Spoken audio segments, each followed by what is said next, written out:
राष्ट्रीय नवजात शिशु देखभाल सप्ताह हर वर्ष 15 से 21 नवंबर के बीच मनाया जाता है।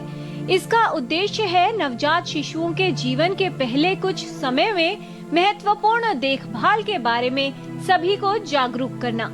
इस सप्ताह के माध्यम से नवजात शिशुओं के लिए सही देखभाल, माता पिता को जागरूक करना और मजबूत स्वास्थ्य सेवा प्रणाली का महत्व, इन सभी बिंदुओं पर बल दिया जाता है।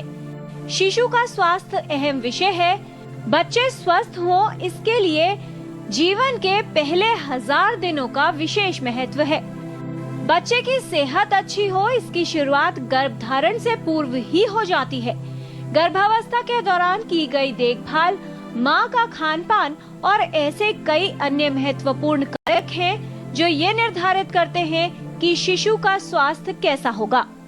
बच्चों में उनकी देखभाल के लिए जो भी हम कदम उठाते हैं, जैसे कि बच्चों का स्वास्थ्य के लिए माँ का दूध देना, बच्चों का गर्म रखना और उनको इन्फेक्शन से बचाना, तो ये एक जो वीक है खास करके हम जिसमें बात करते हैं कि किस तरह से उनमें इन्फेक्शंस कम हो और उनको इन्फेक्शन से बचाया जाए और उन दवाइयों का उपयोग जो हो बड़ा रैशनल हो, खास करके एंटीबायोटिक्स का। तो ये खास करके हमारे लिए बहुत महत्वपूर्ण है, क्योंकि इस सप्ताह में जो हम बात करते हैं कि किस तरह से बच्चों को दवाइयाँ कम दी जाएं और खास करके एंटीबायोटिक्स का यूज़ जो है, इसलिए ये हमारे लिए ये बहुत इम्पोर्टेंट है।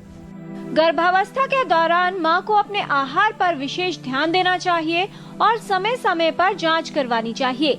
साथ ही एक स्त्री रोग विशेषज्ञ को दिखाना भी महत्वपूर्ण है।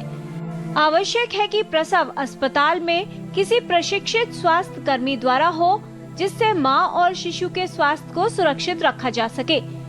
शिशु के जन्म के समय कुछ सावधानी और सतर्कता रखना आवश्यक है। जन्म के साथ ही शिशु की जांच करवाना और ऐसी कई महत्वपूर्ण बातें हैं जिनका ध्यान रखकर शिशु की सुरक्षा सुनिश्चित की जा सकती है। पूर्वी चंपारण